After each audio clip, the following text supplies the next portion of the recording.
Greetings, fellow Airsoft nerds. I'm James, the operations manager of True Aim, and we are going to go over the rules for Milsim Day. Milsim Day is only once a month, so this only applies for one Saturday out of each month. We will advertise those dates usually about 3 weeks or so ahead of time. Sometimes we may have to fluctuate the dates due to, like weather or something like that, but generally we will try to advertise those Milsim dates about 3 weeks in advance. Milsim Day is not for everyone. It's targeted for a more specific player base that's looking for a much more specific airsoft experience. Milsim Day was also designed to help prepare players for what a more larger scale Milsim event might be like. So if you're going through these rules, be like, I don't like that, I don't like that. Good, then this event isn't for you.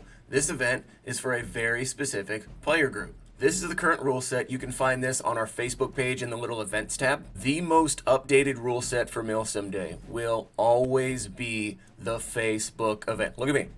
The Facebook event. If you go to our Instagram, you'll be able to see when the date is and also another Instagram highlight for the rules. There's no major difference between the rule set on the Instagram and the Facebook page. I think the biggest difference is I cap players 12 and younger to exempt them from some of the uniform standards, where now the most updated rule set is 13.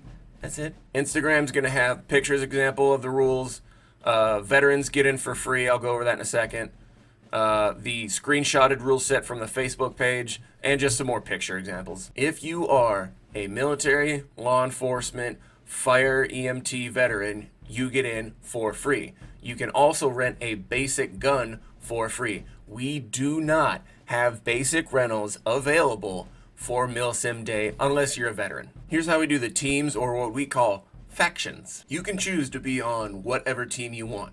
You can switch back and forth on teams if you want, as long as you have the authorized uniform top. The Screaming Eagles are green, brown, and tan based solid color or camouflage patterns. You can do camo patterns or solid colors, it doesn't matter. So this includes like M81, OCP, jungle camouflage, stuff like that. Or you could do like a solid OD green if you wanted. You could also do like any of the desert camouflages that are available, or just straight up, if you want solid coyote brown, yeah, go ahead. The other faction is Sigma 6, and they are black, gray, and blue. This would be like some of the law enforcement shades, like your solid blacks, your solid blues, your LAPD blue, stuff like that. Some guys will do black multicam, or gray is like the older style, not the OCPs, the ACUs, like the gray ACUs or the gray digis from back in the day.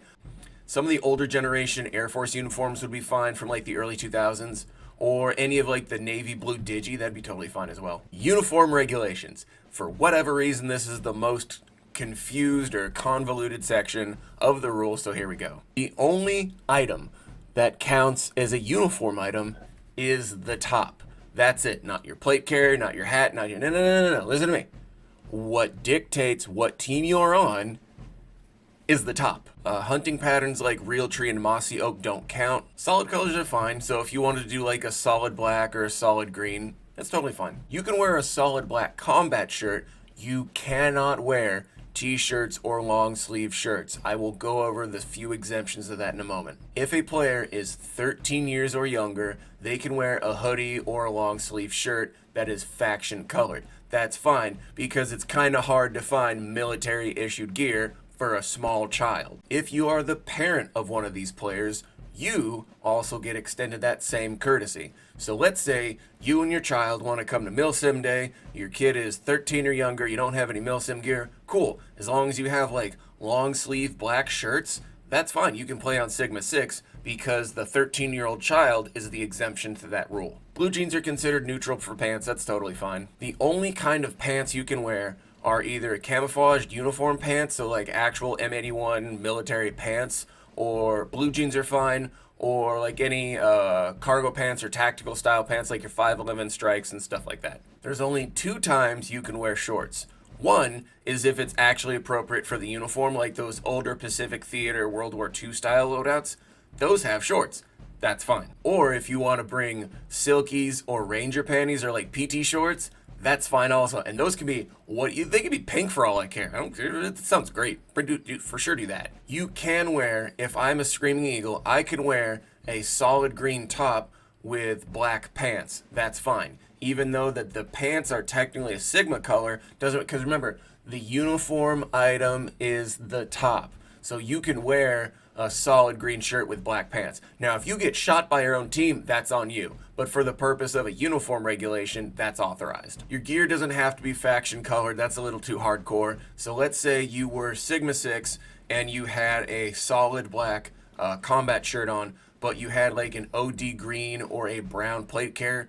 That's fine. Again, if you get shot by your own teammate, that's not my problem. You don't have to wear boots. I recommend wearing some sort of closed-toed athletic footwear. But if you want to go out in Crocs or flip-flops, good for you. It's a terrible idea. You're gonna fall, but you can do it. We're gonna go over the equipment rules. All of our standard field rules still apply, so the FPSs don't change. The grenade rules are still all in play. The shield rules are still all in play. You cannot have extended triggers. Factory triggers and trigger guards are mandatory. You cannot use extended pistol magazines. Only LMGs can use drum mags. So if you have an M4, you have to use either high caps or mid caps. No drum mags. Pistols must use pistol magazines. Shotguns must use shotgun shells. And you cannot use magazine adapters. If you have an HBA pistol, you cannot use a primary adapter for M4 magazines. You have to use standard capacity pistol magazines, otherwise don't show up to the event. Pre-firing and feathering are not allowed. If you have a 203 launcher, that's fine, but you can only use like those shotgun shell style rounds. I think they call them shower shells, but you can't use like no tagging rounds, no airsoft innovation 40 mics, no, just the standard, what I believe is called like the splash or the shotgun style rounds, or whatever they call them. I'm going to break down some of the uniforms that we commonly see. Hopefully this will address most of the uniform-based questions that you have. Here's the standard Screaming Eagle soldier. Notice they're wearing what looks like an OCP combat shirt and solid green pants. That's fine, totally fine. Here's a group of Sigma 6 players. They're in all solid black, totally fine. Another Sigma 6 player, he's got the black on black with cargo pants. Another Sigma 6 player, they're wearing the old school, what I would call the ACU or the green digital style loadout.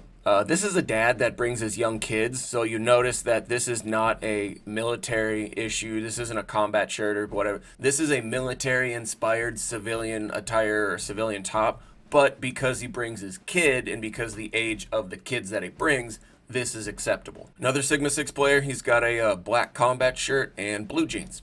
Totally acceptable. Another Sigma 6 player has a combat shirt, but it's a short-sleeved combat shirt.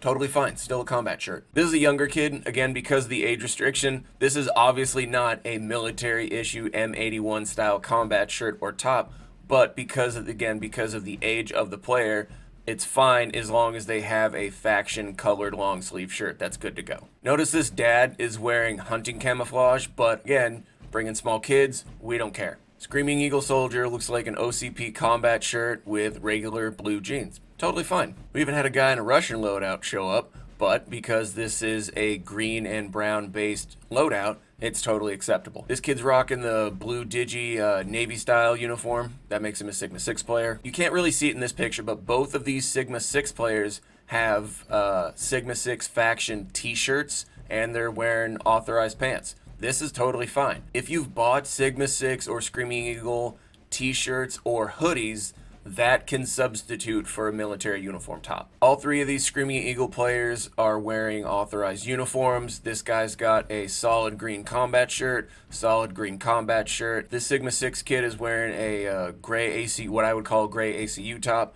and he's wearing cargo pants. Ta-da! I think this is one of our rental masks that he had purchased for himself, and I think we forgot to take the red tag off. These are all Sigma 6 players. Notice how right here on the sleeve it says, looks like AIR. He's actually wearing an older Airsoft Ministry long sleeve shirt. That's fine. That qualifies him to join the Sigma 6 team. So this actually wasn't an authorized top. He's actually wearing a brown UPS shirt.